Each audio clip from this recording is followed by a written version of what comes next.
From out of darkness, emits all light. That's how a blind man sees, though he lacks his sight of what we call reality. In all actuality, it's welcome. So today I want to discuss with you all this book, Egyptian Yoga, the philosophy of enlightenment by Dr. Muata by Ashby. And this is probably one of many books I have of his. I probably have over about 20, 25 of his books because they've been so enlightening to me of understanding the Egyptian culture or Kemetic culture and religion and its philosophy.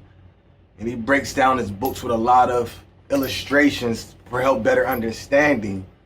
And since I discovered him as an author, I fell in love with his work, so I just continue to buy them all. But what really stuck out to me was because I never heard of Egyptian yoga before. I always thought yoga was started like in India and, you know what I'm saying, the Far East and everything. So to hear this, it really struck a chord with me.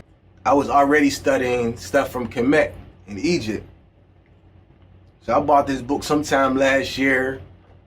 I'm probably in my second or third time reading it. I'm not sure exactly, but I always seem to go back to this one of his books specifically because it's like a good overall foundation of what he's talking about. I'm going to take an excerpt and we can go from here.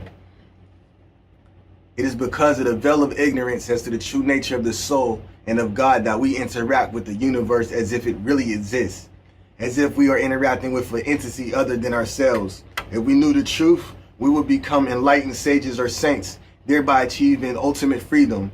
This point is the main theme of Egyptian yoga and will be elaborated throughout this volume. When the spirit, our innermost self, is ready to make the final journey home, back to its source, God, it begins to inquire about the nature of its existence and thereby causes pressure on the mind, namely the ego personality. Our ball, our individual God consciousness, begins to apply subtle pressure on our waking consciousness in the form of subtle suggestions. We begin to recognize the wisdom of ancient scriptures and develop an interest in books such as this one. Becoming in tune with the pressure of the spirit is allowing ourselves to be guided by our intuition and the letting go of ideas and thoughts which we know to be untrue or fruitless. Mental purification requires the utmost patience with ourselves. Interest in the world as an absolute reality is left behind gradually, and a new psychological impressions and experiences are introduced into until we become established in this other reality.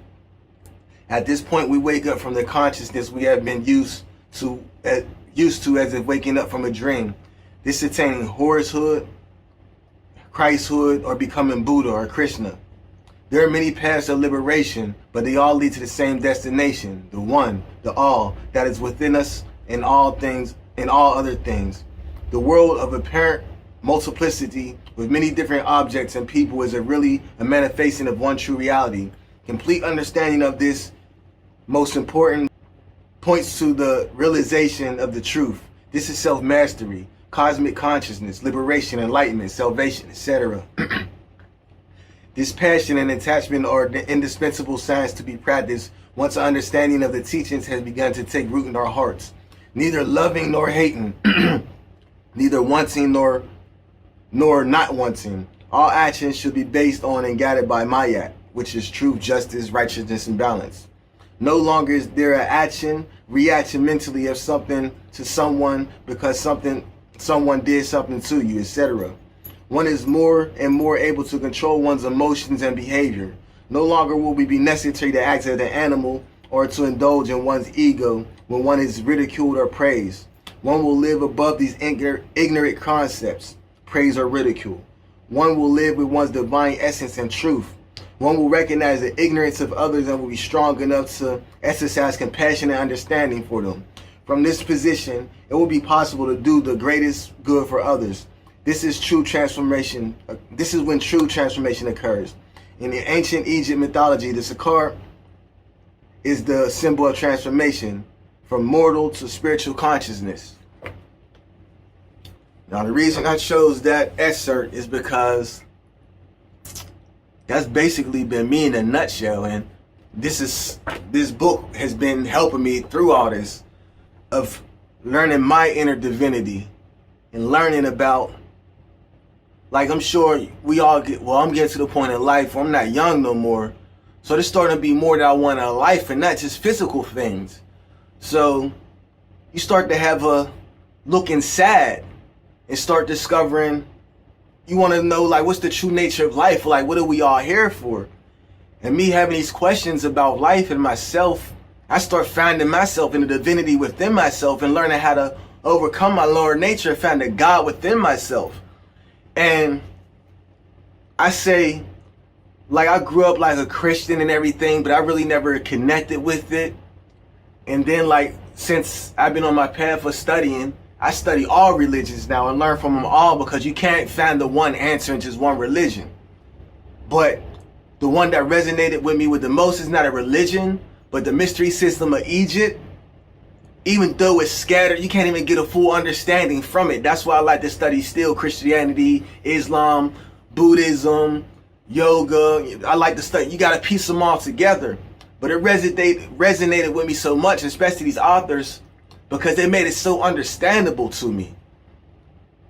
And doing such, now I kind of see that, like, yo, we're all connected. It's all one just reality. Like, we interdependent on each other. So now I can't look at people as being against me or having ill wills towards me. Some people just be in their lower nature. They don't know how to handle things. So I try to look at things from all perspectives. And, like, sometimes when something or someone offends me or has an ill will towards me, I don't just automatically go to my lower nature and feel like I got to throw it back towards them. I kind of understand now, like, okay, I can see what's going on, because I see the purview of everything now. And this book helped me so much to realize that we're all just one, like, entity, or just one being just broke down into many parts. And some of us are aware of this, but some of us aren't. But the ones that are aware, sometimes you have to think for other people. And that's what I do now. I try to do now. It's not just look at things from my perspective. I try to look at every perspective. And sometimes I had to think for other people, because I know ultimately through everything, I'm just trying to find balance and peace in my life. Like, I don't want any more problems or issues or go through hassles, or all that stuff is stress. Like, who wants that? We all want to find inner peace. I think that's the ultimate goal of this life. What we're here for is all to try to find ourselves, find what we're here for, find that inner peace. So you don't have to wait till you die to discover heaven. You can discover that now. You can find that now. You got to start questioning life, find some of the answers. You can't get all the answers in this lifetime, but there's a lot of knowledge out here where you can find some answers. And in finding these answers, it's a peaceful feeling. Especially when sometimes you might be feeling something inside. You know you feel it, but you can't really formulate it into words. And that's why I read a lot of books, because they help me understand a lot of feelings that I have, things that's in myself and my intuition. They just formulate it for me. It's kind of like, oh, that's why I feel like that. It gives me clarity to situations. But I would highly recommend this book for everyone, or this author. You don't even have to get this book. He has various books out there, lots of them. Dr. Muata Ashby. I'm sorry, I'm probably pronouncing his name wrong, but he's also one of my favorite authors. And like I said, I probably have over 20,000 of his books. But check it out. It's only right.